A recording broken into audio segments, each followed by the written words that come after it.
You're steering! You're steering! Oh my God! Jesus! To celebrate the reopening of Buckmore Park go-kart track, I and a few other YouTubers who you may recognise descended upon the circuit in order to make sure all the equipment was functioning properly.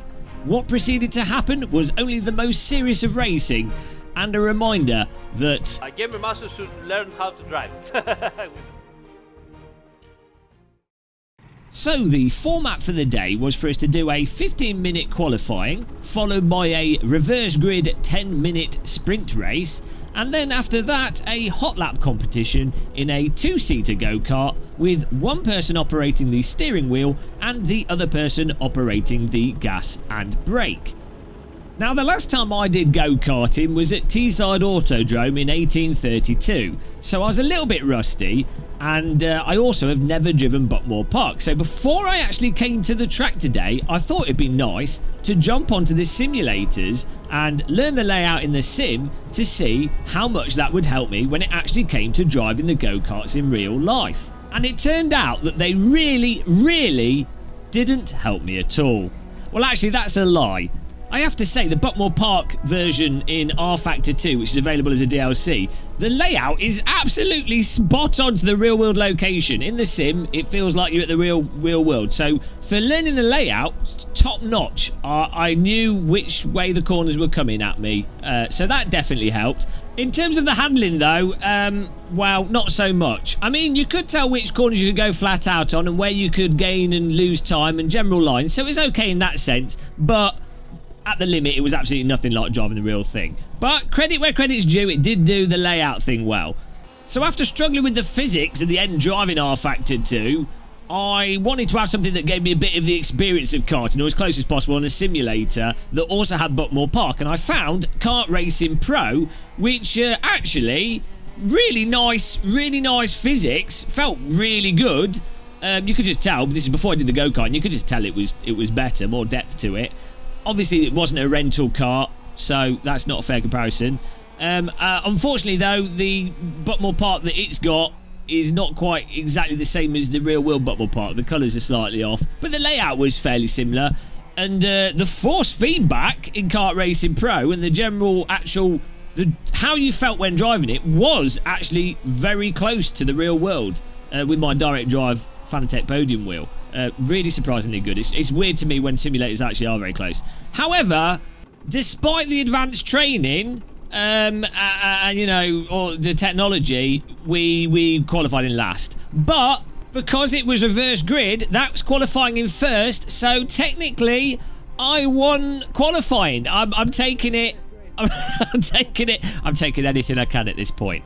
So we were there on the grid at the start, ready to go. The advantage was in my court. Everything to lose, nothing to gain. Oh, it's like my birth. Now, if you look closely, it looks as if I'll put the kart in reverse because the entire grid just swamps straight past me. I wasn't even that slow to react. I'm blaming the biscuits. I was easily the heaviest person there. That's what I'm going with. But look at this at the start. Lost the position, but then he got 360 no-scoped. And he's off. I get a little bit of contact there, a bit of aggression. But it was Steve, Super GT. So I had to like try and punish him, and then he punished me back. And that was it. Goodbye, Steve. Goodbye, the rest of the grid. There's Ben, Tiny Mar UK. He's gone. He's gone. And, well, you know, can't be inside. We defended that off. Look at that. Look at that. He backed out of it, mostly out of fear for his life. We're doing okay here. First lap, we've lost 1, 2, 3, 4, 5 places. We're not last. There's two cars behind us still. But after the first lap, we've gone from first to second to last, which is quite an achievement, I will say. But I didn't spin it, and we were pointing forward, so it was better than your average iRacing race. Winner. Now look at this, going through here, I was perfectly happy. When I'm going fast, we've got the foot on the accelerator, no lifting. I'm good with that. But the moment we have to like slow down and use actual driving skill, and actual kart skill, that is where it all fell apart. I noticed on the slow corners, the ones that take skill, that's where everyone was just driving away from me. Or in fairness, it wasn't entirely on the braking, because you can actually feel really well in a go-kart. When you're pushing the brake, you can feel where it's going to lock up, and you've got loads of warning. There's so much ply on these rental karts. It's not necessarily much grip, but there's just tons of warning and information. That was where it really differed from the R Factor 2, I have to say. Braking wasn't too bad, but it was like braking enough and actually carrying the speed through the corners, which I'm told is quite important for race driving and go-karting. I wasn't good at that. But when it's full throttle, point the steering wheel, and don't worry, that I'm good with that part. The rest of it, terrible. But yeah, so now you can see, I think we literally dropped back to second to last. Now, the only guy behind us is the one that got murdered on the first lap by Stephen. He got shadow realmed. Well, it wasn't the last. He was working and clawing himself out the Shadow Realm. Steve needs to improve the Shadow Realm security, but you'll see what happens. It's pretty good. That's coming up in a bit. But yeah, so we're coming around the corners here, and you know, I was really just trying to get a feel for it. I don't think the quali was enough time. I think I needed another 10, 20, 100, couple of thousand laps. I just needed a lot more time. What I would say. Again, I'm going to keep making excuses for this whole video. That's what I'm here for. I think a delta bar would be really handy, because that's a really nice thing in iRacing, where you can see... Oh, I need driving sim. I don't want to keep going to iRacing. Well, you've got a delta bar and it goes green, you know, if you're doing better, or red if you're doing worse. Especially when you're learning something, you get that infinite, immediate feedback of like, oh, that's an improvement, that's not. And I find with faster cars in driving simulators, you can sort of tell... just from the feel if you're going faster or slower, like it's just obvious. But in slower cars and definitely in go-karts, it's very hard to intuitively tell if you're a total noob like me. But get ready, lock up, smash. He was already rotating, but look, I love how his jacket is waving in the wind like a bat out of hell. Wheels on fire, fresh from the Shadow Realm.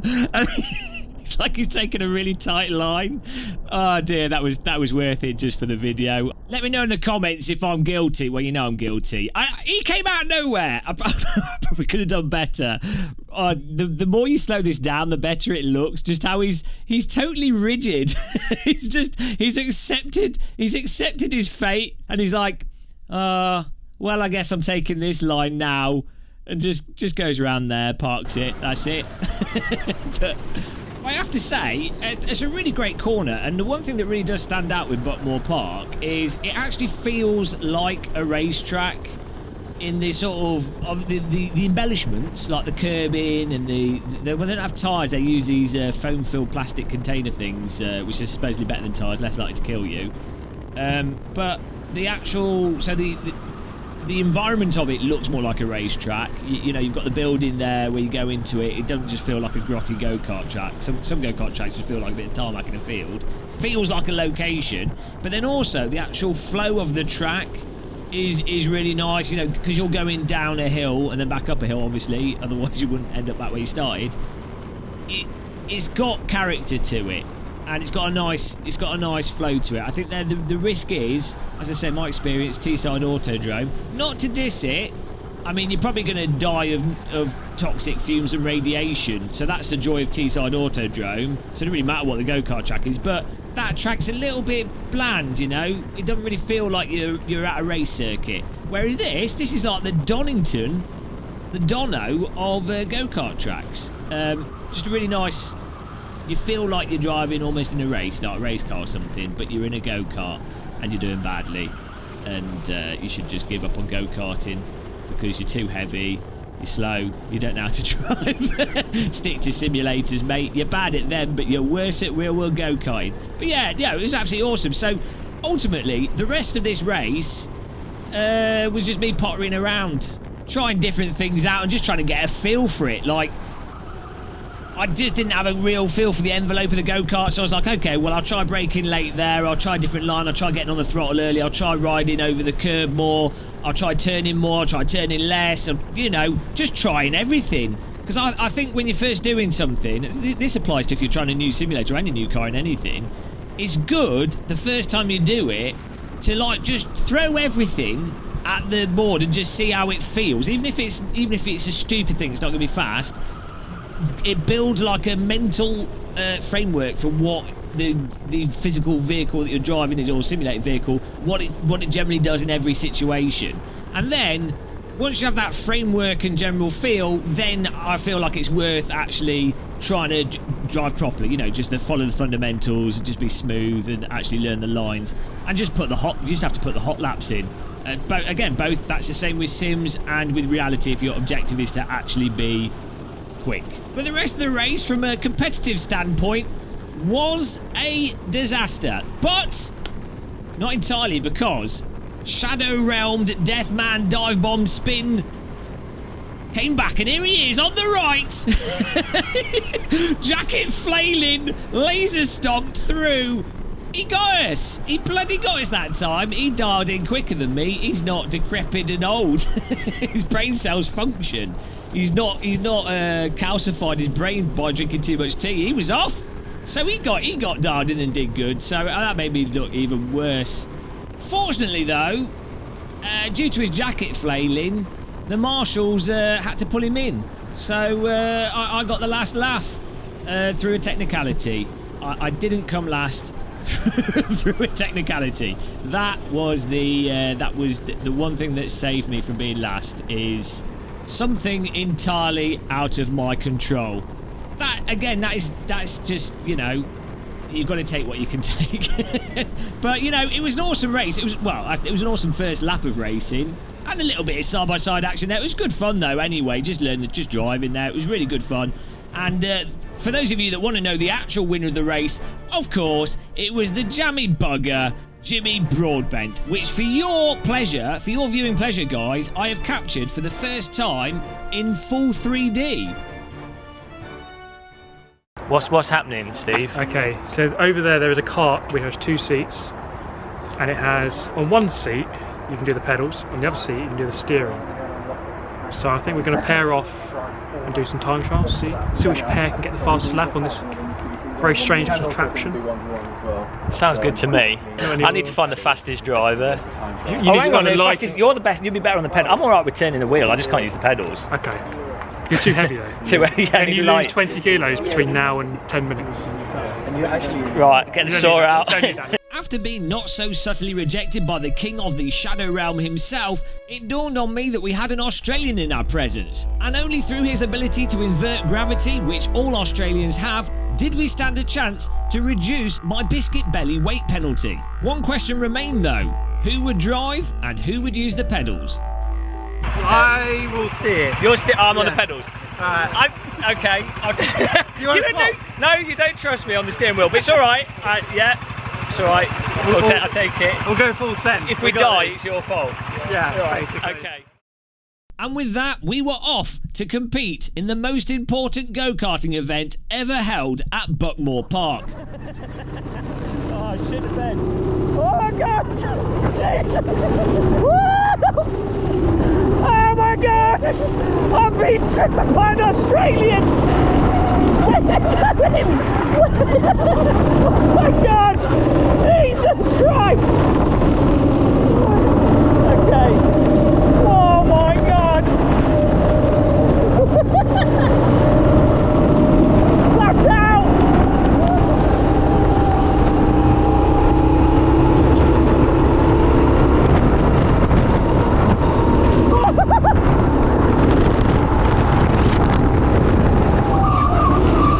Yes! Send it!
Oh God, I feel so motion sick from that.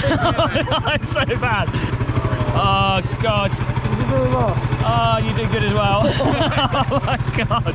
Yeah. Good That was good fun. I think you were better at steering than I was on the pedals though. I was a little bit over the place. You didn't trust me down there. You kept lifting. I knew what you were going to do. It was an incredible performance, but unfortunately Benjamin had spent too much time in the UK and lost his ability to invert gravity. The winners though of the inaugural Tandem Go-Karting 2021, only to ever be held once, most important hot lap in the history of go-karting race event, was Team Matt GT. How do you feel as the undisputed champion of tandem go-kart driving? Lap record holder now. 2021. This is the biggest title I've ever won, and I think I might retire. On that exclusive of Super GT retiring from go-karting, I have to say it was an absolutely fantastic day. Totally mental doing the two-seater go-kart, and you know, just really nice to start seeing people again.